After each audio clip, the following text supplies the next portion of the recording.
Listen, I like Long Island, but it's one of those places, unfortunately, like there's one road in and there's one road out. Like the traffic is just horrendous sometimes.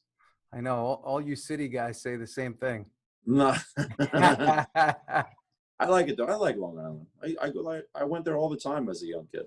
Yeah, Uh, it's a good time. So how are you making out in the city? I mean, are you in how at your mother's house frequently, or well, is it just no, just today because actually I'm headed to a meeting with some writers for a project that we're working on, and they live nearby, okay? so that's why I came. And I just had lunch with my mom and stuff, making sure she's okay. You Yeah, know, being a no, good son.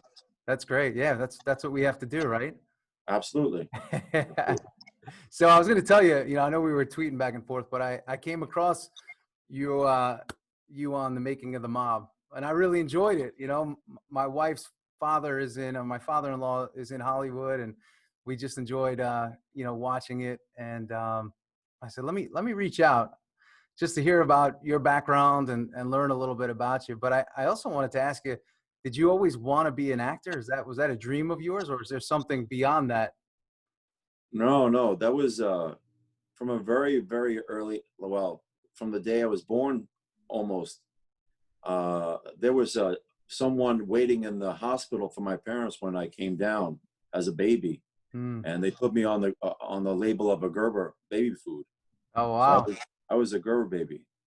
That's cool. Uh, it's kind of weird to think about that, but even as a child, I always liked getting on a stage, and then the things that a lot of kids shied away from. I was just always drawn to it, and I always Mm. really enjoyed it. I always enjoyed like entertaining and even singing before I went through puberty. I had a pretty good singing voice as a young kid, uh, and just like entertaining. Yeah, coming up with my own stories in my room. Like I would have like friends come over and we would like make up TV shows, Mm. without a camera or anything. Write stories. It was always a passion, always. Yeah, no, it's fun, man. It's fun to be creative. I find for a lot of folks, that I work with, it's like they lose that creative sense as they get older. And meanwhile, it's amazing when you bring that to business or life in general, it brings you just to a new place. That's what I Yeah, find. yeah, well, if you're always kind of like original, that's going to come out in your work. If you're someone who just kind of like follows the trends or what other people are doing, it becomes mundane and very kind of, it's not interesting. But you can Mm. always tell original work and very creative work from someone. It's How, there. how do you stay original in your style, in your writing? How do you maintain that without feeling like you want to look too much to your right and too much to your left? How do you stay in I your think lane? being well educated, number one, is important. Okay. I find a lot of people ask me, like, because as you can see through the other things that I've done, I've gone through a lot of college. I didn't start out in any drama school for college, uh, and I was very well educated coming out of college. And then as I got older, I knew if I didn't start acting, that it would never happen for me. So I Hmm. think that really helped in terms of having a sharp mind, having a quick wit, and being able to express that in words, especially through education. I've been able to do that. Hmm. And You when know, you said you came out educated, what were you studying so prior I to was acting? studying for my bachelor's degree. I was literature and writing. Okay. For a little while there, I had a master's degree with computers, and then I had a law degree uh, to study law, to become a lawyer. Hmm. And I was working, and I was just, and as I said, I just knew that if I hadn't pursued my career in acting, I would just become another person at a desk, and I didn't want to do that. Yeah. You felt that moment, right, where you had to make that pivot, make that Yeah, decision, really. and it was hard. It was not easy. Working a 9 to 5 job, and then going to acting classes from 6 p.m. to 10 p.m. And then all your spare time was doing either paperwork for work Hmm. or studying lines, memorizing a script. I would maybe sleep like 3 hours a day for a good 5 years before Wow. anything started to really happen. Wow. And you Yeah. didn't fumble over any of those lines. No, no, no. No, that's cool. You know what? I always admire actors. I'm like, how do you guys remember all those lines? What's your technique? I think it goes back to my education. You know, when I was in college and I used to have to write essays, I would, you know, it's weird. I was a nerd in college, Hmm. but like if you were to flash backward in me in high school, it was the complete opposite. You know, because I grew up in the city and I was out and about in nightclubs by the time I was 15, 16. So when I was in high school, I was a very poor student. It wasn't until college where I kind of like, my parents made me pay for my own college, That's my own good. university with loans. Yeah. And at that point I said, you know what, if I'm paying for this, I'm not going to waste my own money. So I really kind of buckled down and I started memorizing essays. I started like writing essays before I had tests. And then once I got to the classroom, I was able to write it down for memorization. I think that helped in Yeah. terms of my acting and memorizing a script.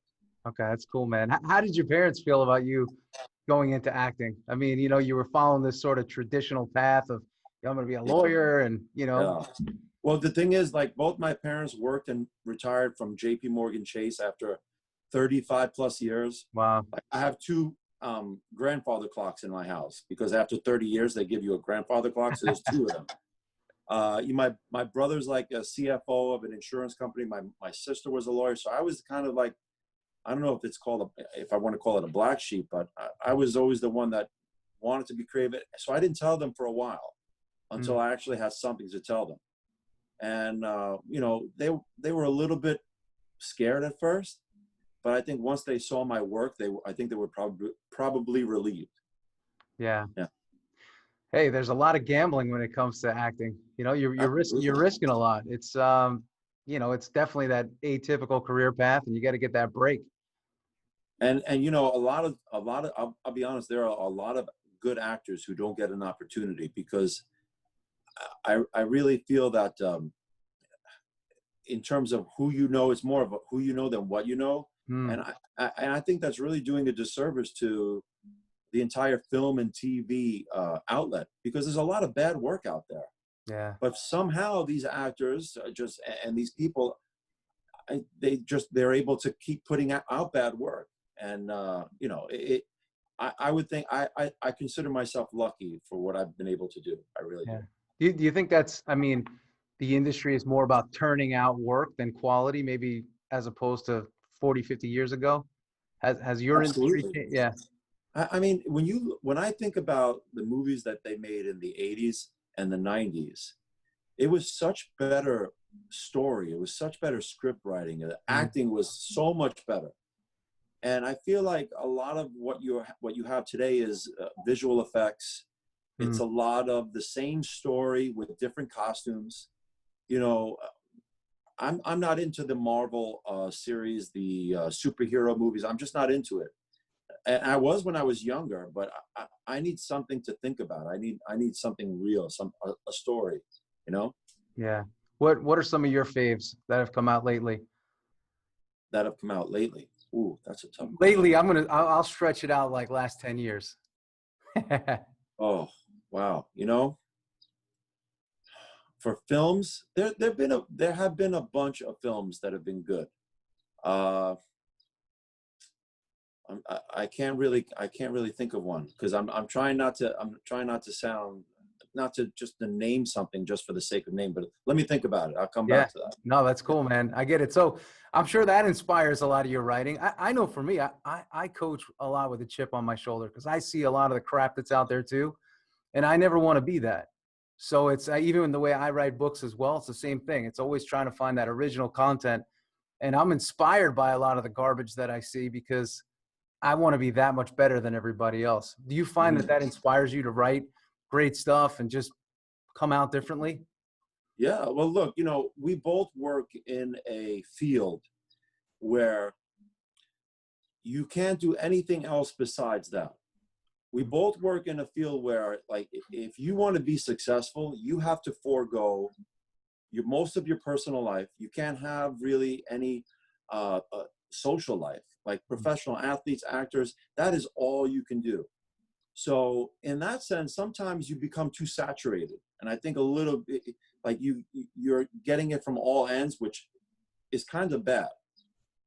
So it's very hard sometimes, as you're saying, to maintain some type of originality, because if you're getting advice from people who have money and then you're getting advice from people who have talent. What is the road in between that? You have to, it's hard. It's hard to keep your own vision when you have all these other entanglements in terms of money or whatever. You have to put your own slice in, and you have to, be able to cohere with other people as well. Yeah. And then listen, I imagine, going out to mom's house and into the neighborhood, it helps you sort of ground out. It takes you away from all, just industry stuff. That's what it does for me. I'm sure, you may feel similar. Sure. But you know what? That's one of the hardest parts about becoming a personality on TV, whether it be sports or movies or TV, is kind of keeping your feet on the ground and keeping away from the distractions, because a lot of the stuff in terms of Hollywood and the film and TV industry is a lot of smoke and mirrors, things that are not really there. They just kind of they're there for the moment, but you have to kind of hold on to yourself, because if you let yourself go, it's hard to find yourself again. You really have to be able to kind of say, okay, people will know me as Lucky Luciano, or people will remember me as playing Heather Graham's boyfriend or whatever, but you have to remember you are you. At the end of the day, you have to have your own personality. Yeah. It's funny you say that. I remember when I first started in baseball, Roger Clemens told me, he said, listen, being a pitcher, it's what I do, but it's not who I am. And I have to make sure that I remember that at all times. Yeah. Right along line. Yeah. It's true, because it doesn't last forever, especially with athletes, even more so. Once your shelf life is over, you have to find something else to do, and it has to make you happy. And that's important. Yeah. So when it comes to writing, acting versus writing, what do you enjoy more? Or do you have something that you like more than the other? No, the acting I like more. Absolutely. Okay. With the writing, it can be a slippery slope sometimes, because a writer should never write for every character, especially if he's going to be in that piece, in that project. Okay. So that's why they usually have multiple writers to write for different characters. But I do like it. I do like the writing process, but it is very hard. It's very difficult, because if you start writing something, you can't stop. It can't be something that, you write one day and then for 2 days you don't write anything. You have to kind of keep going until it's done, and it has to be done well, and it takes time. Do you have a certain type of writing that you do enjoy, where it'll keep you for that extended period of time? No, in terms of a genre, I don't think so. Okay. As long as it's kind of, it's interesting, you make it interesting, and you keep people interested. I think that's important. I think one of the flaws in a lot of films today is that people know what's going to happen 2 minutes into the movie. Yeah. Just because of things that they put in there. You don't really need to be very gimmicky in a movie. You should never be gimmicky in a movie and give away too much. You should always, I think a good movie is a movie that people have to watch 2 or 3 times in order to really understand what's going on, and to kind of appreciate everything that's going on. That's a good movie. Well, listen, for me, I don't know if this is totally in line, but I know I'm a big Stallone fan. And when I watch the Rocky series, I see new things every time. It's one of those things where you keep watching it. Maybe I don't know if that's sophisticated writing or not sophisticated, but it keeps you coming back. No, I think it was fantastic. Look at you, if you know what he went through. United Artists wanted to just give him $250,000 for the script, and he turned it down. Yeah. And he was sleeping in his car at the time. I mean, I think about that, and what would I have done? I may have sold the script, but he had the foresight to say, no, I want to star in this thing, because they wanted to. I think they wanted to use John Voight or somebody. I remember them having an interview about it, and they wanted to use a whole bunch of different people, but he said, no, I want to star in it. So he was probably a guy that wrote that for him. That was written for him. He saw himself. Well, he wrote it himself. Character. He wrote it himself. Yeah, he wrote that script himself. And United Artists wanted to pay him a boatload of money in order to just take it from him. But he said, no, I want to star in the film. And they when they did actually finally say, okay, they actually said it has to be done in 40 days. If we don't like what we see through the dailies, we can fire you within 10 days. There was a lot of stipulations he had to agree to. Yeah, no, it's crazy, man. It's a crazy industry, much like sports. I'm learning that.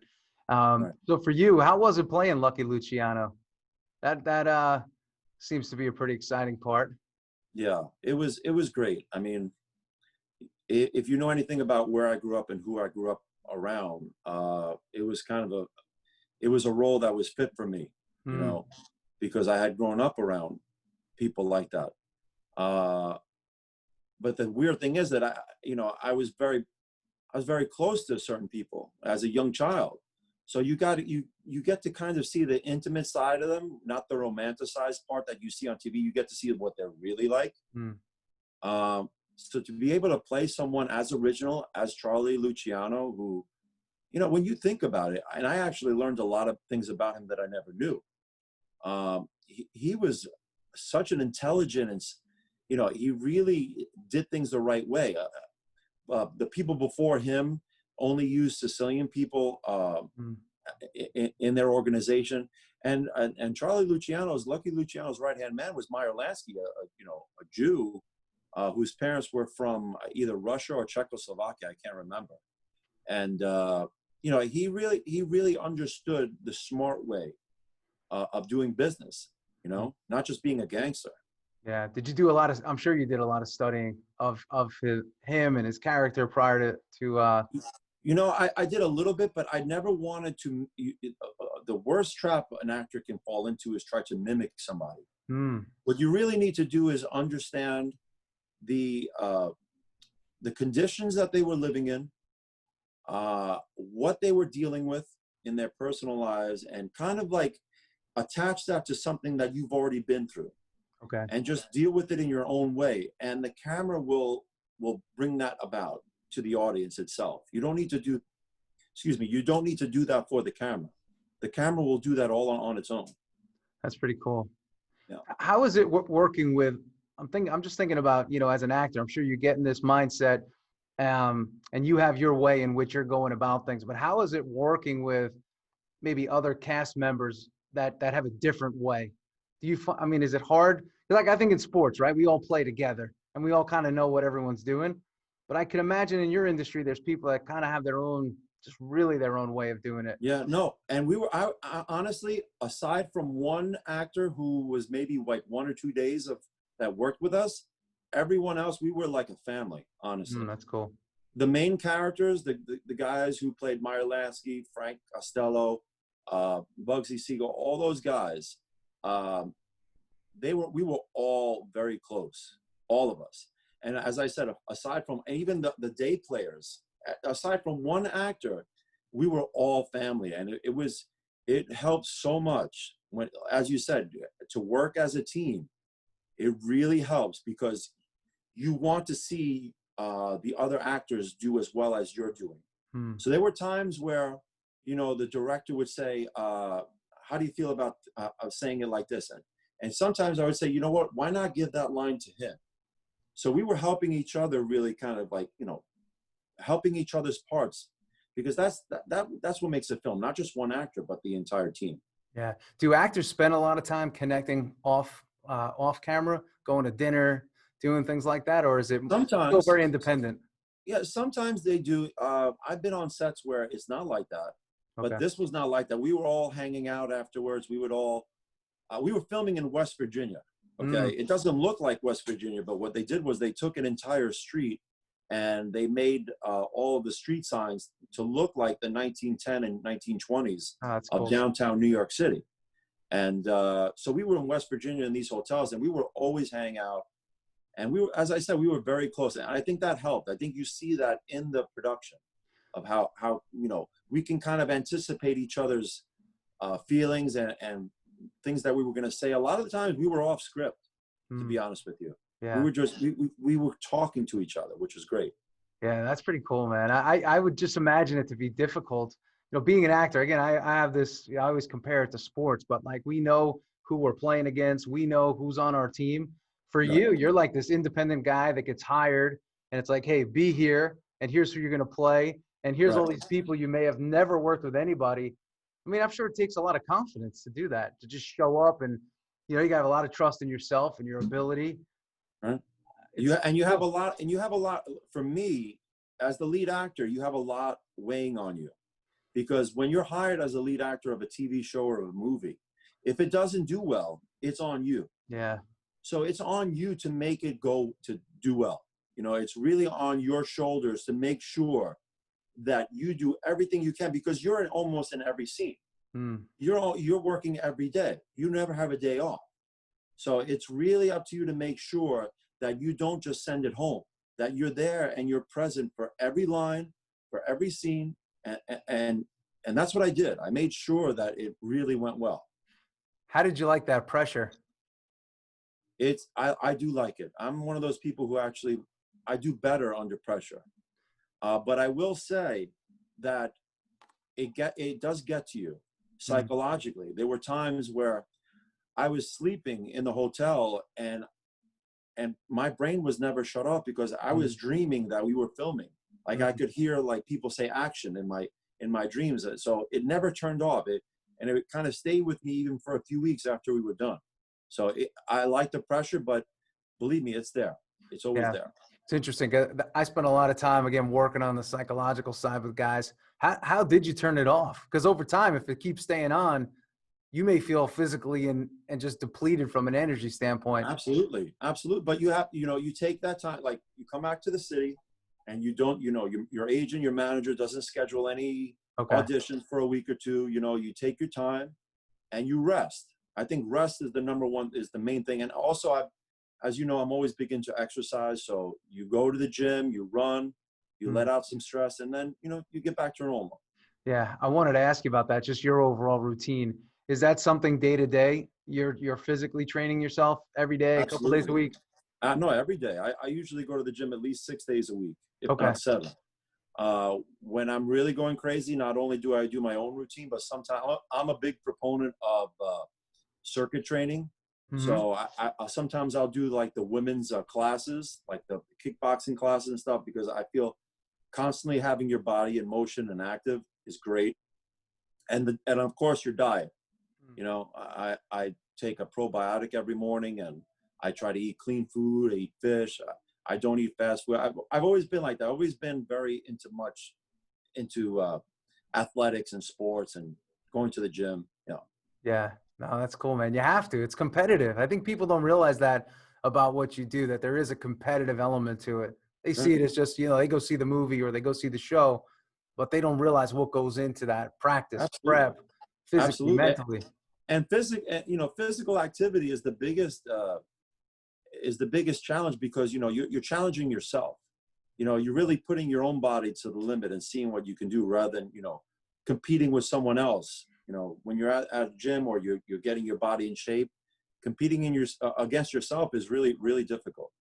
How do you stay motivated?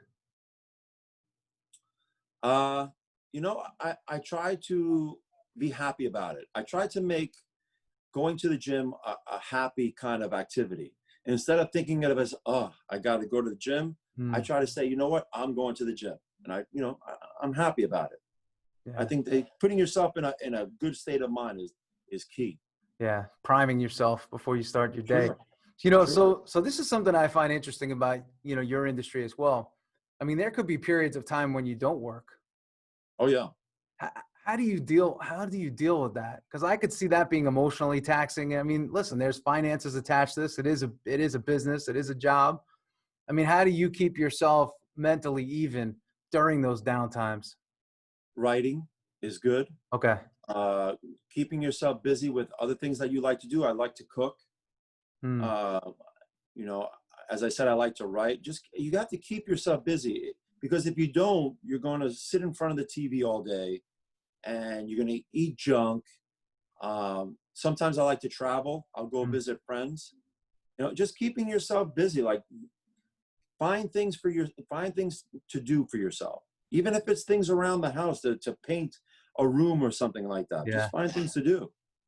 Yeah. Has there been a time in your career where you worry if the phone is going to ring? You can't do that. We just, of course, during this time, for the past 4 months, I hadn't had one audition. Now this month, I'm just starting now to get some job opportunities. and I was up for the lead role in a film, and I'm still waiting to hear, but who knows? But I can't think, I don't allow myself to say, did I do well in the audition, or do they like me, or, you know, you can't, Yeah. you have to kind of like, you have to like allow things to happen on their own, because sometimes I really believe that whatever you want to have happen is usually going to happen in a way that you never foresaw. You know, I feel like if you plan for something to happen in a certain way, it never happens that way. And then all of a sudden it comes out of like left field, like, how did this happen? You know? Yeah. No, I love that, man. I'm so in line with how you're thinking, because it's true. I meet a lot of people today, man. They're looking to plan from today till death. They want Right. everything accounted for, laid out. And Right. it's like, wait, life doesn't work like that. But I always love to hear how you gain that trust within yourself and how you sort of keep yourself balanced. I think that's really cool. Yeah. Yeah. And, And and as we said, being an athlete, a professional athlete, or being an actor, whatever, it doesn't define who I am. You hmm, know, you need to have something else other than those things to make you happy. yeah, it can't be your everything, No, not at all. you know, or else you ride with the ups and you ride with the downs, and the downs are pretty dangerous, That's right. That's right. you know. So what do you, any cool things you're working on now in addition to the auditions? Yeah. So right now I'm working with a couple of production companies on some films. One is uh, A Stranger Comes to Texas, which is a pretty interesting film. It's kind of a Western, but it's centered around a man that flew from Sicily, from the mob in Sicily, and is hiding out in Texas. And you know, they're trying to find him there, and they want me to play the lead role. And it's pretty interesting. I mean, I'm sure the producers saw my work as Lucky Luciano, but it's not like a typical gangster film, because this is set in the 1950s of Texas. Hmm. So hence the title, A Stranger Comes to Texas. But it's a really cool idea, very original. Another film that I'm working on actually is called Mr. Chicago, which you know, it's a great script. The script was written by Jay Bonasinga, who is a writer for The Walking Dead. And it revolves around one of the men who was the right-hand man for Mayor Daley of the 1950s, 60s era of Chicago. Hmm. And this is someone who worked alongside Tony Accardo and all these crazy men in the city of Chicago during that time. And the story, and it revolves around real stories. Hmm. And when you hear about these things, they're so interesting and so good. Sometimes it's one of those things that it has to be true because it's so good. Like someone could not have made this up. Yeah. And those, I feel like, make the best stories. That's great, man. I'm sure it's exciting to read through some of these scripts, and it's just that's what I think is really cool about what you do in your industry. It's like there's always something new, and as an actor, you get to sort of leave your real life and jump into something fresh, and then That's right. come back. That's You right. know? So it keeps Yeah. you. It's got to keep you fresh. Sure. And listen, I love what I do. I love what I do. Even if it's working on a 2 or 3 day shoot for Bull for CBS, or The Deuce on HBO, I love it. I mean, I always meet interesting people. And as you said, it keeps you it keeps you going, it keeps you motivated. And I enjoy it. I love it. I really appreciate every day that I have to work. No, that's No, cool. So I want to tap into your sports side real quick, and then I'm going to let you jump.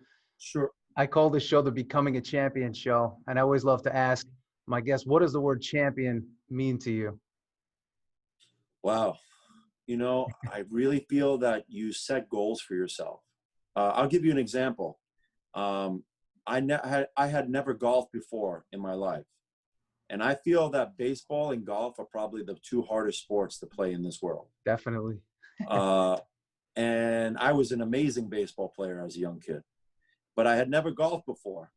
And what I did was I bought some clubs, and I went to a big park, like a park that was made up of pretty much 2 football fields. And I would hit a golf ball every day for a year. Mm. Never had a lesson, never had an instructor. And within 1 year, I was a scratch golfer. Wow. That's awesome, man. Yeah.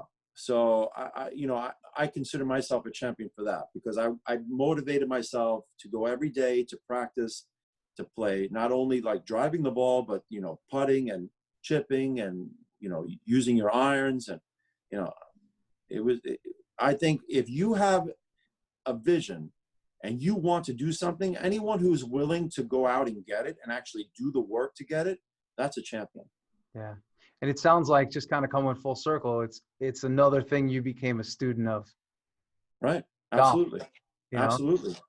Yeah. No, that's awesome, man. I guess that's what it's about, right? It's about the process. That's right. It's not just getting there. It's how you get there. Yeah.